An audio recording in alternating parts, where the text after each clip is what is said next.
दोस्तों hi everyone, कैसे हैं आप सब। दोस्तों ये कहानी सिर्फ एक कहानी है और इन कहानियों को हकीकत से न जोड़ें, ये सिर्फ आपके मनोरंजन के लिए है। तो दोस्तों जैसा कि आप सभी ने थंबनेल देख लिया है और आज मैं आपको एक जंगल की डरावनी कहानी सुनाने जा रहा हूँ। और उस जंगल में एक तालाब है और उस तालाब में एक राक्षस है। तो दोस्तों बहुत मज़ा आने वाला है, तो फटाफट अपने हेडफोन लगा लें और कहानी शुरू होती है यहाँ से। शहर के सबसे बड़े जंगल में मौजूद फॉरेस्ट डिपार्टमेंट में कॉल आया कि शहर के कुछ खूंखार अफरादी जंगल में घुस आए हैं पुलिस से बचने के लिए। और जब ये बात फॉरेस्ट डिपार्टमेंट में फैली तो कई सारे फॉरेस्ट रेंजर पेट्रोलिंग के लिए जंगल में निकल गए और उन्हीं में से कुछ फॉरेस्ट रेंजर का नाम था जॉन और मार्क। वो दोनों एक दूसरे के काफ़ी अच्छे दोस्त भी थे और काफ़ी सालों से फॉरेस्ट रेंजर की ड्यूटी कर रहे थे। वो पेट्रोलिंग करते हुए इधर से उधर उन अपराधियों की तलाश कर रहे थे। रात बहुत हो चुकी थी, इसलिए उन्हें काफ़ी कठिनाइयों का सामना करना पड़ रहा था, लेकिन सारी कठिनाइयों को पार करते हुए वो अपनी पूरी कोशिश कर रहे थे उन अपराधियों को ढूंढने की। जब वो अपनी टॉर्च लिए इधर से उधर अपराधियों को ढूंढ रहे थे, तभी अचानक से जॉन ने एक आवाज़ सुनी और वो जो आवाज़ थी वो किसी आदमी के चिल्लाने की थी। और वो जो आवाज़ थी इतनी ज़्यादा धीमी थी जिसे सुनकर ऐसा लगा जैसे कोई जॉन को वहम हुआ, इसीलिए उसने इस बात को इग्नोर कर दिया। लेकिन तभी मार्क ने भी यही बात दोहराई। मार्क ने पूछा, अरे क्या तुमने कोई आवाज़ सुनी? और फिर उसके बाद जॉन ने कहा, आवाज़? कैसी आवाज़? मार्क ने कहा, अरे ऐसा लगता है जैसे कोई चिल्ला रहा है, लेकिन आवाज़ बहुत धीमी है। तो फिर जॉन ने कहा, क्या तुम्हें भी वो आवाज़ सुनाई दी? और मार्क ने कहा, हाँ। मैं सर हिलाया और फिर थोड़ी देर बाद वो जो आवाज़ थी वो थोड़ी साफ सुनाई दी। और फिर उसके बाद वो दोनों और वो चीख बहुत ही ज़्यादा ख़तरनाक थी। मामले की गंभीरता को समझते हुए जॉन और मार्क ने टाइम को बिल्कुल भी वेस्ट नहीं किया और जिस डायरेक्शन से आवाज़ आ रही थी वो दोनों उस डायरेक्शन में निकल गए। और आवाज़ बहुत दूर से आ रही थी, इसलिए उन्हें काफ़ी चलना पड़ा और काफ़ी मेहनत भी करनी पड़ी। लेकिन काफ़ी ढूंढने के बाद भी वो उन्हें कुछ नहीं मिला। उन्हें पता ही नहीं चला कि आखिर आवाज़ कहाँ से आई थी। उन्होंने अपनी सारी कोशिशें कर ली। वो उस आवाज़ का पीछा करते करते एक तालाब के पास आ गए और उन दोनों ने सोचा कि चलो तालाब के आसपास देख लिया जाए। जब वो दोनों तालाब के पास में पहुँचे तब उन्होंने देखा कि तालाब जो था वो ज़्यादा बड़ा नहीं था, मीडियम साइज का था और साथ ही साथ उसका जो पानी था वो काफ़ी छिछला था, इसलिए उसके अंदर का कुछ भी नज़र नहीं आ रहा था। जॉन उस तालाब में बार बार टॉर्च मार रहा था और आसपास का मुआयना ले रहा था कि कहीं से कोई तो निशानी मिल जाए, कोई तो सुराग मिल जाए जिससे पता लगाया जाए कि वो आवाज़ किसकी थी। लेकिन काफ़ी दिमाग लगाने के बाद भी उन्हें कोई सुराग नहीं मिला। और तभी अचानक से मार्ग जो था उसकी नज़र तालाब के कोने में गई और वो कोना जो था वो बहुत ज़्यादा दूर था। मार्क ने कहा, जॉन ज़रा उधर रोशनी करना, टार्च की रोशनी ज़रा उधर फेंको। और फिर उसके बाद जॉन ने उधर ही रोशनी करी और उसके बाद मार्क ने देखा कि उस तालाब के कोने में पानी जो था वो पानी लाल था। उस लाल पानी को देखकर मार्क को समझ नहीं आया कि आखिर ये कैसे हो सकता है। और फिर उसके दिमाग में आया कहीं कोई जानवर तो नहीं मर गया उस पानी के अंदर।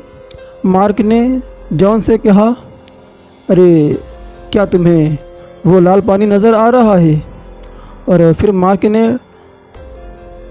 जॉन से जब पूछा तो उसने जवाब दिया, हाँ मुझे नज़र तो आ रहा है, हमें वहाँ पर एक बार चलकर देखना चाहिए। और फिर वो दोनों बहुत मुश्किल से उस कोने तक पहुँचे और वो उस पानी में देखने लगे कि आखिर वो लाल पानी हो कैसे रहा है। तभी जॉन एक लंबी सी लकड़ी लेकर आया और उसने उस लकड़ी को उस तालाब में डाला ताकि उसे कुछ पता लगा पाए कि आखिर पानी के नीचे क्या है। काफ़ी कोशिशें करने के बाद भी कुछ हाथ नहीं आया और तभी अचानक से टार्च की रोशनी में मार्क की जो नज़र थी वो एक इंसानी कटी हुई उंगली पर गई। और उस उंगली को देखकर मार्क ने जॉन से कहा, जॉन जॉन क्या वो वहाँ किसी इंसान की कटी हुई उंगली है? और फिर उसके बाद जैसे ही जॉन ने उस तरफ देखा तो उसे भी वो कटी हुई उंगली नज़र आई। और तभी अचानक से पानी में हलचल होने लगी और वो जो हलचल थी वो तेज़ होती गई और ऐसा लगा जैसे पानी के अंदर कोई डूब रहा हो और वो अपने हाथ पैर मार रहा हो। ये सब देखकर जॉन और मार्क एक दूसरे की शक्ल देखने लगे।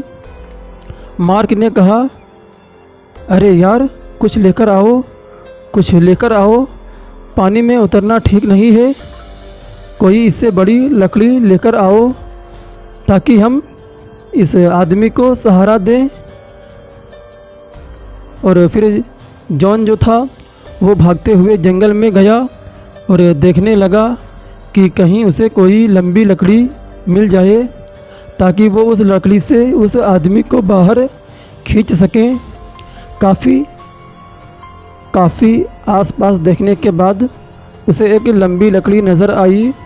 उस मज़बूत सी लकड़ी को लेकर तालाब के पास जा ही रहा था। तभी उसने मार्क के चिल्लाने की आवाज़ सुनी तो उसने तुरंत वहाँ से तालाब की तरफ दौड़ लगा दी। और उसने जैसे ही तालाब के पास देखा तो वही मार्क खड़ा था और उसने कहा, जल्दी आ, लकड़ी लेकर जल्दी आ। और फिर जॉन भागता हुआ मार्क के पास गया और उसने कहा, तुम चिल्लाए क्यों? जिसके जवाब में मार्क ने कहा, क्या मैं चिल्लाया नहीं तो? मैं तो नहीं चिल्लाया। और फिर जॉन को कुछ समझ नहीं आया क्योंकि उसने मार्क की जो चिल्लाने की आवाज़ थी सुनी थी, उसे साफ साफ सुना था, लेकिन फिर भी उसके पास इतना वक्त नहीं था कि वो इन बातों पर सोचे। इसलिए उसने जो आदमी था वो आदमी डूब रहा था उसकी जान बचाने की पहले सोची। तभी वो जो आदमी था जो पानी में डूब रहा था वो अचानक से पानी के नीचे कहीं गायब सा हो गया। और फिर मार्क और जॉन बहुत ही ज़्यादा घबरा गए। मार्क ने कहा, अरे यार तुझे तैरना आता है? और फिर उसके बाद जॉन ने कहा, हाँ भाई मुझे तैरना तो आता है, लेकिन इस पानी में उतरना ठीक रहेगा क्या? जिसके जवाब में मार्क ने कहा, भाई अभी कुछ मत सोच, अभी तू बस पानी में कूद जा, पानी में मैं तेरी सुरक्षा करूँगा। चिंता मत कर, मेरे पास गन है, कुछ भी गड़बड़ होने पर मैं तुरंत एक्शन लूँगा।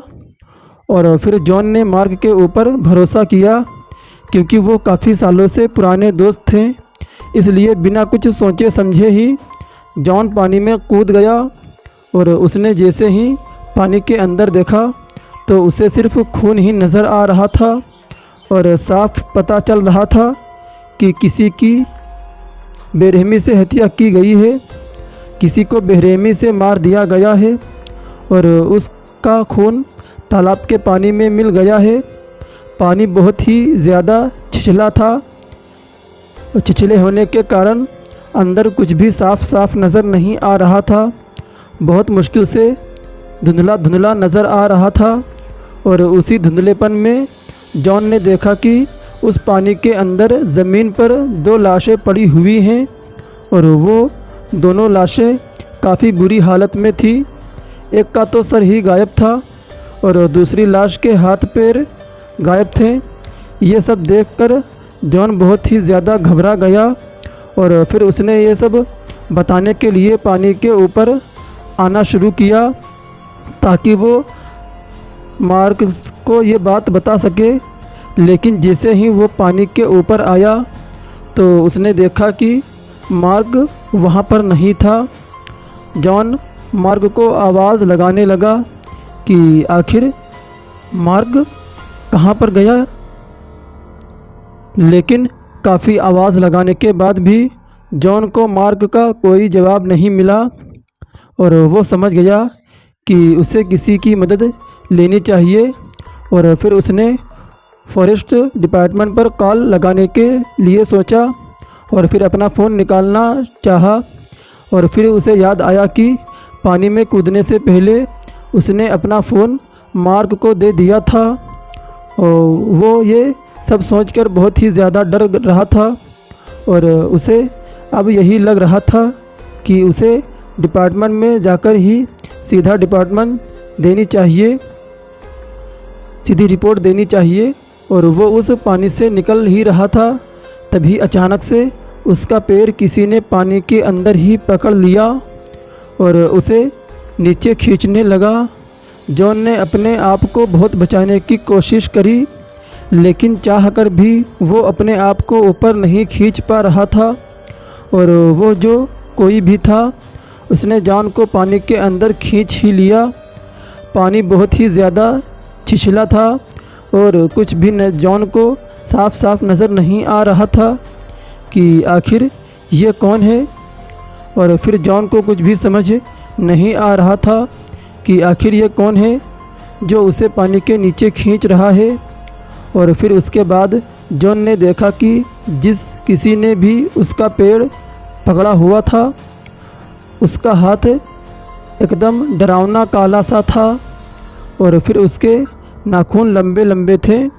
और जॉन ने फिर और देखने की कोशिश करी तो उसे नज़र आया कि एक काला सा राक्षस, डरावना राक्षस, जिसने एक हाथ से जॉन के पैर को पकड़ रखा था और दूसरे हाथ से मार्क के कटे हुए सर को पकड़ रखा था।